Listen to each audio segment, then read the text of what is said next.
अस्सलाम वालेकुम स्टूडेंट्स। मैं हूं सलमान, आप लोगों का अकाउंट्स का टीचर। स्टूडेंट अब मैं आप लोगों को बताऊंगा जनरल एंट्रीज की एमसीक्यूज के बारे में। ठीक है, चैप्टर वाइज हम चलेंगे। चैप्टर 1 है जिसमें जनरल एंट्रीज से रिलेटेड हमने एमसीक्यूज को डिस्कस करेंगे। इंपॉर्टेंट है अकॉर्डिंग टू इंटरमीडिएट जो है वो बोर्ड के पैटर्न के मुताबिक मैंने बनाया है। तो आइए स्टार्ट करते हैं हम। सबसे पहले जैसे इसमें कह रहे हैं कि amount brought in by proprietor in the business should be credited to.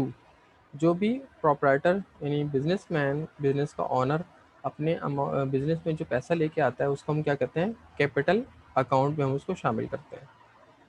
The books of account in which business transaction are originally recorded in chronological order. यानी हम जो जर्नल एंट्रीज बना रहे होते हैं, ठीक है, उसको हम किस में करते हैं, क्रोनोलॉजिकल ऑर्डर में बनाते हैं। यानी एक चीज़ डेबिट साइड पे पहले और एक चीज़ क्रेडिट साइड पे वो बाद में हम रिकॉर्ड कर रहे होते हैं, पहले वाले कॉलम में दूसरे वाले कॉलम में। तो इसको हम कहाँ पे रिकॉर्ड करते हैं, जनरल जनरल में रिकॉर्ड करते हैं। तो इसकी ऑप्शन है जनरल जनरल।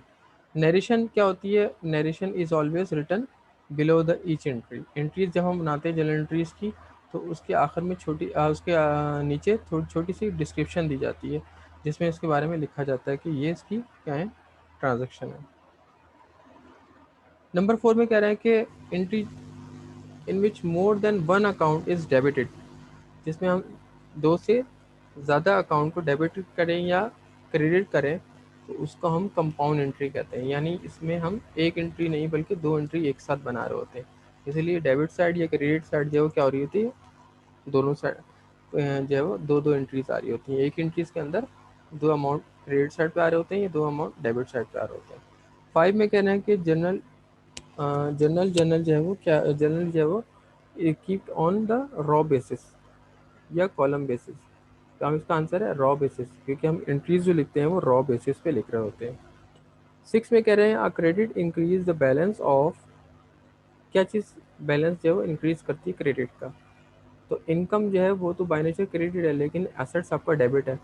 लाइबिलिटी क्रेडिट है, एसेट डेबिट है। लाइबिलिटीज डेबिट है और क्रेडिट है, लेकिन एक्सपेंस भी डेबिट है। तो इसका आंसर जो है क्या होगा, ऑनर इक्विटी होंगी, क्योंकि ऑनर इक्विटी भी यानी आपका कैपिटल भी क्रेडिट होता है और लाइबिलिटी भी क्रेडिट होती है। तो ये क्या होंगी, क्रेडिट में इन दोनों इंक्रीज करेंगे इसको। Return of goods by customer should be debited to. Customer जो भी हमें इन्वेंट्री रिटर्न कराता है हम उसको सेल्स रिटर्न अकाउंट में काउंट करते हैं। अगर हम रिटर्न करा रहे हैं तो उसको हम परचेज रिटर्न में काउंट करेंगे। इसके बाद फिर नंबर 8 में कह रहे हैं कि व्हेन कैश इज पेड और receive as the result of an exchange the transaction is set to be. उसको हम क्या कहेंगे, कैश ट्रांजेक्शन कहेंगे। जिसमें हम कैश पे सेल या परचेज कर रहे हैं उसको हम क्या कहेंगे, कैश ट्रांजेक्शन कहेंगे। यानी हम जिसमें कैश का अमल दखल शामिल कर रहे हैं, कैश पे ट्रांजेक्शन कर रहे हैं, तो उसको हम कैश ट्रांजेक्शन कहेंगे। When saleable goods are bought in business it is said to be. अगर हम कोई इन्वेंट्री खरीद के लाते हैं अपने बिजनेस में सेल करने के पर्पज से, तो अकाउंटिंग में उसको मर्चेंडाइज कहा जाता है। The amount with which the trader starts his business is known as. Amount जिस अमाउंट से बिजनेसमैन अपना बिजनेस स्टार्ट करता है उसको हम कैपिटल अकाउंट कहते हैं। 11 में कह रहे हैं owner of the business is known as the proprietor. Business के ऑनर को सबसे बात आपको पता है कि प्रोपराइटर कहते हैं। Which one of the following is a contrast. Contrast किसको कहते हैं, पहले तो ये समझ लें। कॉन्ट्रासेट कहते हैं हम जो एंटी एसेट्स को, यानी एसेट को कम कर रहा हो। और एसेट को क्या चीज़ कम कर रही होगी, यहाँ पे अलाउंस ऑफ बेड डेब्ट। अलाउंस ऑफ बेड डेब्ट कम करती है अकाउंट रिसीवेबल को।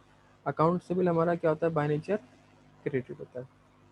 अकाउंट सिविल बाय नेचर हमारा क्या होता है, क्रेडिट होता है। तो उसको क्या, sorry, account receivable by nature आपका क्या होता है, डेबिट होता है। अलाउंस ऑफ बेड डेब्ट आपका बाय नेचर क्रेडिट होता है। तो ये उसको क्या कर रहा होता है, कम कर रहा होता है, क्योंकि हमें ये वो पैसे जो हमें मिलने नहीं है, हमें उस पर डाउट है, तो इसलिए हम इसको अकाउंट रिसीवेबल में से माइनस कर रहे होते हैं। इसकी वजह से अकाउंट सिविल यानी एसेट हमारा कम हो रहा होता है, इसलिए इसको हम कॉन्ट्रा एसेट कहते हैं, यानी एसेट को कम करने वाला। फिर कह रहे हैं इन अकाउंटिंग टर्म परचेज के मायने होते हैं गुड्स जो हम लोग खरीद के लाते हैं कैश पे, या गुड्स हम खरीद के लाते हैं क्रेडिट पे, या गुड्स हम रीसेल पर्पज़ के लिए लाते हैं। तो याद रखिए कि जो रीसेल पर्पज़ के लिए हम इन्वेंट्री बाय करके लाते हैं उस इन्वेंट्री को हम मर्चेंडाइज कहते हैं। और वो ख़रीदना उसका हमारा जो है वो क्या कहलाता है, परचेजेस कहलाता है। ठीक है, तो ये थी स्टूडेंट आज की एमसीक्यूज। नेक्स्ट क्लास में फिर इंशाल्लाह मैं आप लोगों को नेक्स्ट चैप्टर के बारे में एमसीक्यू समझाऊंगा, इम्पोर्टेंट। तो नेक्स्ट वीडियो तक के लिए मुझे इजाज़त दीजिए। अल्लाह हाफिज़।